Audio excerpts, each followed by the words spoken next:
కనికల సంపన్నుడా, దయగల తండ్రి, మీ పరిశుద్ధమైన నామాన్ని బట్టి వందనములు చెల్లించుకుంటున్నాను.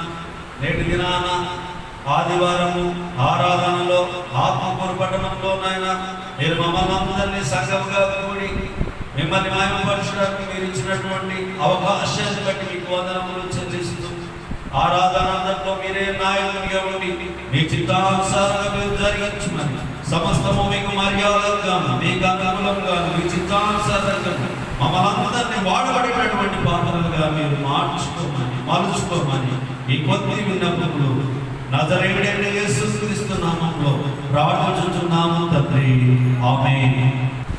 యోహాను సువార్త 8వ అధ్యాయము 46వ వచనాన్ని చూద్దాం. నేటి దినాన మనం నేర్చుకుంటున్నటువంటి అంశం ఏంటంటే క్రీస్తు మరణం యొక్క నిజమైన అర్థం అనే అంశం ద్వారా మనము మాట్లాడుకుంటున్నాము. యోహాను సువార్త 8వ అధ్యాయం 46వ వచనాన్ని దయచేసి గమనిద్దాం. నా యందు పాపమున్నదని మీలో ఎవడు స్థాపించును? నేను సత్యము చెప్పుచున్న యెడల మీరెందుకు నన్ను నమ్మరు? నా యందు పాపమున్నదని మీలో ఎవడు స్థాపించును? నేను సత్యము చెప్పుచున్న యెడల మీరెందుకు నన్ను నమ్మరు? యేసుక్రీస్తు ప్రభువారి యొక్క మాటల్లో మరి లోకంలో మానవులుగా ఉన్నటువంటి నీవు నేను మన జీవితంలో మరి యేసయ్య చెప్పినటువంటి మాటలు మనం గమనిస్తే 45వ వచనాన్ని కూడా గమనిస్తే, నేను సత్యమునే చెబుతున్నాను గనక మీరు నన్ను నమ్మరు. ఏం చెప్తున్నాడు యేసుక్రీస్తు ప్రభువారు? సత్యాన్ని చెప్తున్నాడు కాబట్టి ప్రజలు నమ్మడం లేదు. ఈ ప్రజలు ఎలాంటి నమ్మకం కలిగినటువంటి వారు అంటే అబద్ధం చెప్తే నమ్మినటువంటి వారు, బాగా అబద్ధాలు మాట్లాడేటటువంటి ఒక పెద్ద గుట్టలాగా ఉండాలి ఆ వ్యక్తులు. అంటే అబద్ధాన్ని నిజమని నమ్మించేటటువంటి వ్యక్తుల్లాగా ఉండాలి. కానీ యేసుక్రీస్తు ప్రభువారు మాట్లాడుతున్నటువంటి మాటలో మనం సత్యాన్ని గమనిస్తే, నేను సత్యమునే చెబుతున్నాను గనక మీరు నన్ను నమ్మరు. నా యందు పాపం ఉన్నదని మీలో ఎవడు స్థాపించును?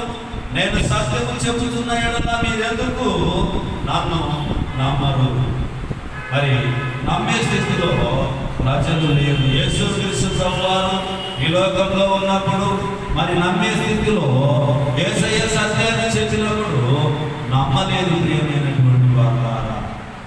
మరి ఆయన మరణానంతరం మరి ప్రజలందరూ కూడా నమ్ముతూ ఉంటున్నారు. అప్పుడు అపోస్తలులు కొంతమంది నమ్మి ఉంటున్నారు, కొంతమంది బోధలో నమ్మి ఉంటున్నారు, కొంతమంది అనేకులు నమ్మి ఉంటున్నారు. కానీ ఆయన ఏం చెప్పాడు? ఈ లోకంలో సత్యాన్ని చెప్పి ఉంటున్నాడు. కాబట్టి ఎవరు నమ్మరు? ప్రజలు నమ్మలేదు అనేటటువంటి విషయాన్ని గమనించాలి. పేతురు మొదటి పత్రిక 2వ అధ్యాయము 22వ వచనాన్ని చూస్తాం. ఆయన పాపము చేయలేదు, ఆయన నోటను ఏ కపటమును కనబడలేదు. ఆయన దూషింపబడి బదులు దూషింపలేదు. ఆయన శ్రమ పెట్టబడి బెదిరింపక న్యాయముగా తీర్పు తీర్చు దేవునికి తను తాను అప్పగించుకొనెను. ఈ లోకంలో 21వ వచనాన్ని చూస్తే, క్రీస్తు కూడా మీ కొరకు బాధపడి మీరు తన అడుగు జాడల యందు నడుచుకున్నట్లు మీకు మాదిరి ఉంచిపోయారు. మనందరికీ కూడా యేసుక్రీస్తు ప్రభువారు మాదిరిగా ఉంచుకుంటున్నారు. ఏమిటి అంటే, ఎవరైనా మనల్ని దూషిస్తే బదులు దూషింపబడదు అనేటటువంటి విషయాన్ని, ఎవరైనా మనల్ని ఆటంకపరిస్తే బదులు ఆటంకపరిచేటటువంటి వారిగా మనం ఉండకూడదని చెప్పి ఆయన పాపం చేయలేదు, ఆయన నోటను ఏ కపటమును కనబడలేదు. మన నోట కూడా ఏ కపటము కూడా మనం ఉండకుండా దేవుని యందు జాగ్రత్త కలిగి భయభక్తులు కలిగి జీవించేటటువంటి వారిగా ఉండాలి ప్రియమైనటువంటి వారు.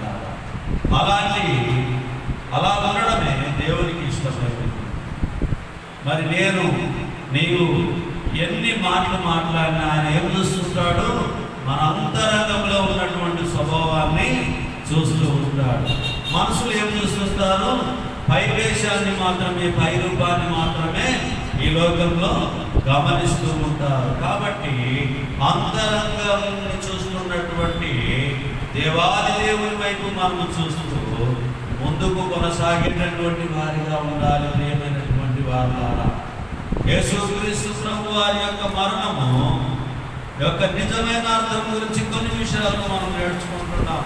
హెబ్రీయులకు రాసిన పత్రిక 4వ అధ్యాయము 15వ వచనాన్ని గమనిద్దాం. మన ప్రధాన యాజకుడు మన బలహీనతల యందు మనతో సహానుభావం లేనివాడు కాడు గాని సమస్త విషయాలలోనూ మన వలనే శోధింపబడినను ఆయన పాపము లేని వాడిగా ఉండెను. నేను కూడా పాపం లేనటువంటి వారిగా ఉండాలని చెప్పి దేవుని యొక్క ప్రణాళిక ఉన్నది. నేను శోధింపబడినప్పటికీ కూడా జాగ్రత్త కలిగి ఉండాలి అనేటటువంటిది దేవుని వాక్యాన్ని మనకు సెలవిస్తూ ఉంటున్నది. కానీ నీ జీవితంలో, నా జీవితంలో శోధింపబడినప్పుడు మరి దేవుడిని విడిచడానికి, దేవునికి దూరంగా ఉండడానికి ప్రయత్నం చేస్తూ ఉంటాం.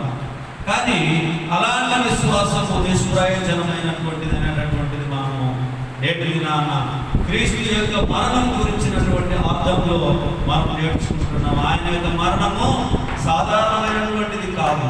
నీ యొక్క, నా యొక్క పాపమును తుడిచివేయడానికి దేవుడు, తండ్రి అయిన దేవుడు ఈ లోకానికి కుమారుణ్ణి పంపి ఉన్నాడు అనేటటువంటి విషయాన్ని మనం గమనించాలి. యెషయా 53వ అధ్యాయము 5వ వచనము మరియు 6వ వచనాన్ని గమనిద్దాం. మన అతిక్రమ క్రియలను బట్టి అతడు గాయపరచబడెను, మన దోషములను బట్టి నలగగొట్టబడెను, మన సమాధానార్థమైన శిక్ష అతని మీద పడెను, అతడు పొందిన దెబ్బల చేత మనకు స్వస్థత కలుగుచున్నది.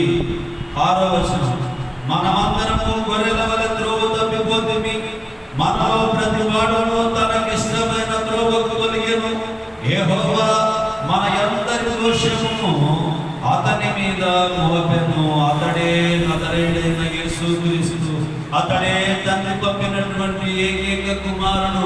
అతడే నీకు నాకు పరిశుద్ధమైనటువంటి రక్తాన్ని చిందించి నా యొక్క, మన యొక్క ప్రపంచమంతట్లో ఉన్నటువంటి పాపములను తుడిచివేసినటువంటి మన ప్రధాన యాజకుడైన యేసుక్రీస్తు ప్రభు వారై ఉంటున్నారు అనేటువంటి విషయాన్ని మనం గమనిస్తూ ఉంటున్నాం.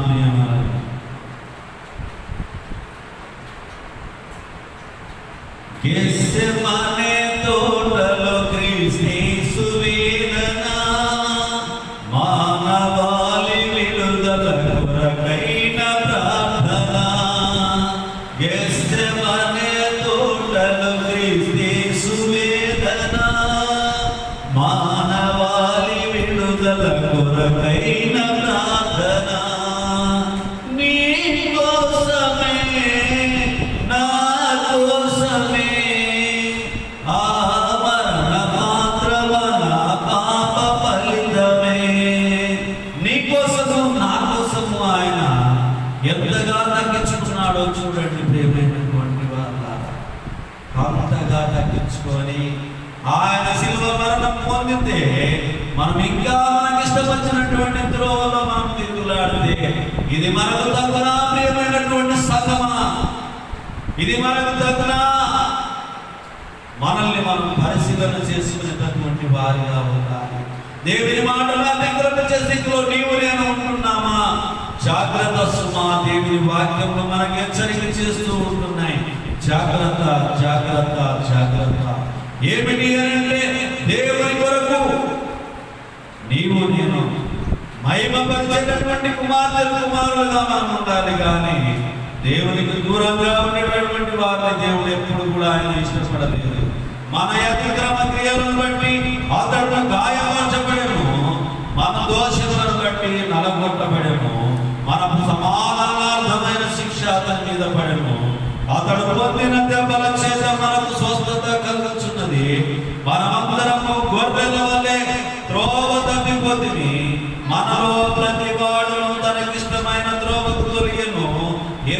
మన అందరి దోషము అతని మీద మోపెను. అతడే నజరేయుడైన యేసుక్రీస్తు ప్రభువారు. చూడండి ప్రియమైనటువంటి సహోదరి, మరి ఒకరి భారాన్ని ఒకరు మోసేటటువంటి స్థితిలో ఈ లోకంలో మానవులుగా మనం లేము. కానీ దేవాది దేవుడు తాను సృష్టించినటువంటి మనుషులు త్రోవ తప్పిపోతుంటే మరి ఆయన యొక్క పరిశుద్ధ రక్తాన్ని చిందించడానికే మరి తండ్రి అయిన దేవుడు కుమారుని ఈ లోకానికి పంపించున్నాడనేటటువంటిది క్రైస్తవుడిగా, క్రైస్తవురాలుగా, విశ్వాసుడుగా, ఆత్మీయ సంబంధమైనటువంటి నా ప్రియ స్నేహితులారా మీరు గమనించాల్సినటువంటి విషయం ఏంటంటే నీ కొరకు నా కొరకు ఆయన మరణించాల్సినటువంటి ఆవశ్యకత వచ్చి ఉంటూ ఉన్నది. కాబట్టి నీవు నేను పాపంలో పడిపోకుండా, నీవు నేను గొడవలో పడిపోకుండా, నీవు నేను ఈ లోకం వైపు మరలకుండగా, నీవు నేను ఈ చీకటి అనేటటువంటి అగాధంలో పడి ఉండకుండా మరి ఎలుగు వైపు, దేవుని వైపు మనం ప్రయాణం చేయడానికి మరి ఉన్నతమైన మార్గాన్ని మనకు ఏర్పాటు చేసుకున్నాడు. నీవు నేను గమనించే స్థితిలో మనం ఉంటున్నామా లేదనేటటువంటిది మనల్ని మనం పరిశీలన చేసుకునేటటువంటి వారిగా ఉంటూ ఉన్నాం. కొరింథీయులకు రాసిన మొదటి పత్రిక 15వ అధ్యాయం 3వ వచనంలో ఒక మాట చూద్దాం. నాకియ్యబడిన ఉపదేశము మొదట మీకు అప్పగించింది, అదేమనగా లేఖనముల ప్రకారము క్రీస్తు మన పాపముల నిమిత్తం మృతి పొందెను, సమాధి చేయబడెను.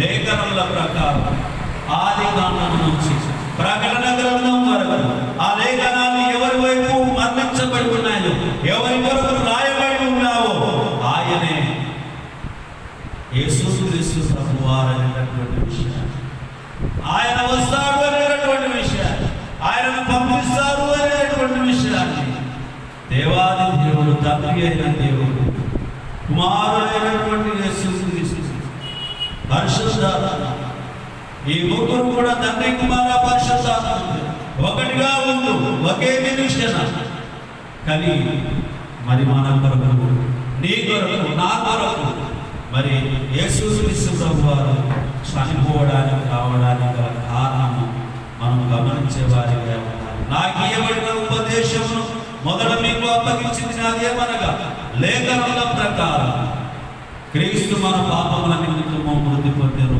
సమాధి చేయబడి. ఎందుకొరకు చచ్చిపోయాడమ్మా? నీ కొరకు, నా కొరకు చచ్చిపోయాడు. ఎందుకొరకు చచ్చిపోయాడయ్యా?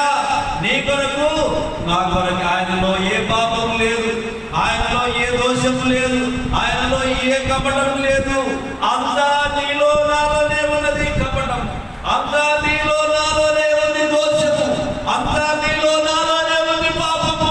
నీ కొరకు, నా కొరకు ఈ లోకానికి కుమారుడైనటువంటి యేసుక్రీస్తు ప్రభువాన్ని పంపిస్తే తండ్రి చిత్తాన్ని నెరవేర్చడానికి లోకానికి వచ్చానని సెలవించాడు. ఎంతగా తగ్గించుకున్నాడో చూడండి. ఆనాటి యోధులే నిన్ను నమ్మి రదుకొంటి, ఆనాటి యోధులే నిన్ను నమ్మి రదుకొంటి, కాదు కాదయ్యయ్యో నా పాపముల కొరకే సిలువలో బలి అయిన దేవుని గొర్రె పిల్ల, విలువైన నీ ప్రేమ ఎవరెంతో శ్రీ యేసు. ఆ విలువైనటువంటి ప్రేమను ఈ లోకంలో ప్రకటించడానికే మానవులుగా నిన్ను నన్ను ఈ లోకంలో ఇంకా సజీవులుగా వచ్చి ఉన్నాడనేటటువంటి విషయాన్ని జ్ఞాపకం ఉంచుకో ప్రియమైనటువంటి సహోదరి సహోదరులారా. నిన్ను నన్ను ఇంకా ఈ లోకంలో వచ్చి ఉన్నాడనంటే దేవుని మాటల్ని ప్రకటించడానికి, దేవుని మాటల్ని వినిపించడానికే నీవు నేను సజీవులుగా ఉంటున్నాము? ఎప్పటి వరకు నీవు దేవుని దగ్గర ఉంటున్నావు? మరి సజీవులుగా ఉన్నంత వరకు దేవుని ప్రకటించాలి. నిన్నటి దినాన అమరచింత పట్టణంలో ఉన్నటువంటి స్వార్థ గాయకుడు, స్వార్థికుడు, చంద్రగడ్డలో స్వార్థ ప్రకటిస్తున్నటువంటి దాసుడు పార్వతయ్య గారు ప్రభునందు నిద్రించుకున్నాడు. ఆయన సాక్ష్యము గొప్పగా ఉంటున్నది. ఆయన జీవిత కాలం అంతా దేవుని స్తుతించాడు. ఎక్కడ అవకాశం దొరికితే ఎక్కడ స్తుతించాడు, దేవుని మహిమపరిచాడు, ప్రార్థించాడు, పాటలు పాడాడు, వాక్యాన్ని ప్రకటించాడు, కరపత్రాలను పంచాడు. మరణం వరకు నమ్మకంగా ఉన్నాడు. ఆయనకి ఏం లభిస్తుంది? జీవ కిరీటము లభిస్తుంది. ఏమైనటువంటి వారులారా, నీది నాది సాక్ష్యము అపోస్తలుల బోధ యందును సహవాసమందును రొట్టె విరుచుట యందును ఎడతెగక ఉండాల్సినటువంటి స్థితిలో స్వార్థ ప్రకటించేటటువంటి భారం నీకు నాకు మనందరికీ కూడా కలిగి ఉన్నామనేటటువంటి విషయాన్ని మనం గమనించాలి. కొరింథీయులకు రాసిన 2వ పత్రిక 5వ అధ్యాయం 21వ వచనాన్ని దయచేసి గమనిద్దాం. ఎందుకనగా మనం ఆయన యందు దేవుని నీతి అరునట్లు పాపమెరగని ఆయనను మన కోసము పాపముగా చేసెను. మన కోసము పాపముగా చేసెను. మన కోసమే మరణించెను. మన కోసమే బలి అయ్యెను. మన కోసమే ముళ్ళ కిరీటం ధరించెను. మన కోసమే చేతులకు కాళ్ళకు శీలలు కొట్టించుకునేను, నేకులను కొట్టించుకునేను. నీ కొరకు నా కొరకే ముఖం మీద ఊరి వేసుకునేను. నీ కొరకు నా కొరకే కొరడా దెబ్బలు తినెను. నీ కొరకు నా కొరకే ఆ శిల్వ ప్రాణం మోసెను. కలువరిలో ఆయన తన ప్రాణాన్ని అర్పించి తన పరిశుద్ధ రక్తాన్ని చిందించి ఒక్కమారే నిన్ను నన్ను ఉభయులను ఏకం చేయడానికి ఇశ్రాయేలీయులను అన్యులను మధ్యలో ఉన్నటువంటి గోడను పడబట్టి ఉభయులను ఏకం చేసి మరి కృపాకాలాన్ని మనకు ఇచ్చిన్నాడు, క్షేమకాలాన్ని మనకు ఇచ్చిన్నాడు. చూడండి ప్రేమైనటువంటి వాళ్ళ, క్రీస్తు మరణము యొక్క నిజమైన అర్థాన్ని మనం చూస్తూ ఉంటున్నాం. ప్రియమైనటువంటి వాళ్ళ, ఎందుకొరకు ఆయన చనిపోయి ఉంటున్నాడు కానీ చాలా మంది అది తెలియక ఎందుకొరకు ఆయన అనుకుంటున్నారు. కానీ నీ యొక్క నా యొక్క అపరాధముల కొరకే, నీ యొక్క నా యొక్క పాపముల కొరకే యేసుక్రీస్తు ప్రభువారు మరణం పొందాల్సినటువంటి అవసరం వచ్చి ఆయన మరణించినప్పటికీ కూడా, ఆయన ఈ లోకంలో వచ్చినప్పటికీ కూడా మనసును నమ్మలేదు. సత్యమే చెప్తున్నాను కానీ మీరు ఎందుకు నన్ను నమ్మరు అని చెప్పి, మరి నీవు నేను ఏ స్థితిలో ఉంటున్నాం మనల్ని మనము పరిశీలన చేసుకుందాం.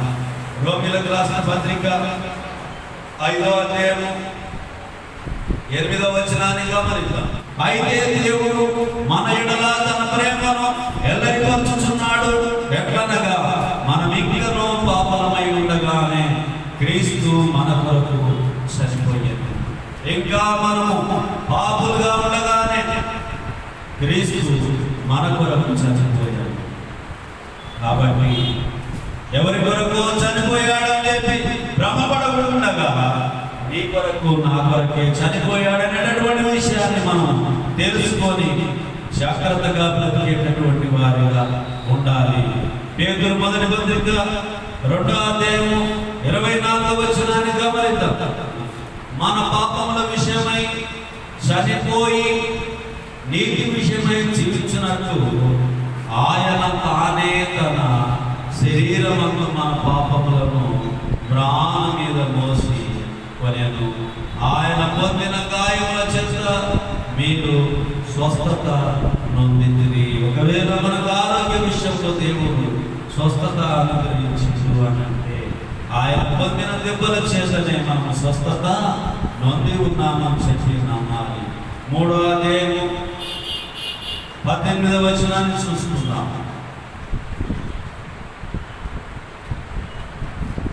ఏలయనగా మనలను దేవుని యందుకు తెచ్చుటకు అనీతిమంతుల కొరకు నీతిమంతుడైన క్రీస్తు శరీర విషయంలో చంపబడి ఆత్మ విషయంలో బ్రతికింపబడి పాపముల విషయంలో ఒక్కసారి శ్రమపడను. మరి ప్రియమైనటువంటి వారులారా, మనము మన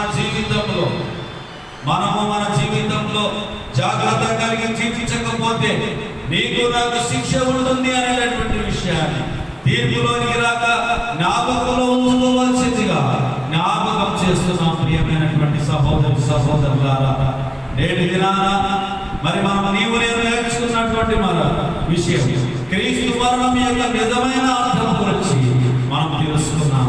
దయచేసి గమనిస్తుంటే ప్రార్థన చేసుకుందాం. కనికర సంపన్నుడా, దయగల తండ్రి, మీ పరిశుద్ధమైన నామాన్ని బట్టి వందనములు. నేటి దినాన ఆరాధనలో మీరు తోడుగా ఉండి క్రీస్తు యొక్క మరణం గురించి మేము నేర్చుకొని ఉంటుండగా మమ్మల్ని మనం సరి చేసుకోవడానికి సహాయం చేసినందుకు వందనములు.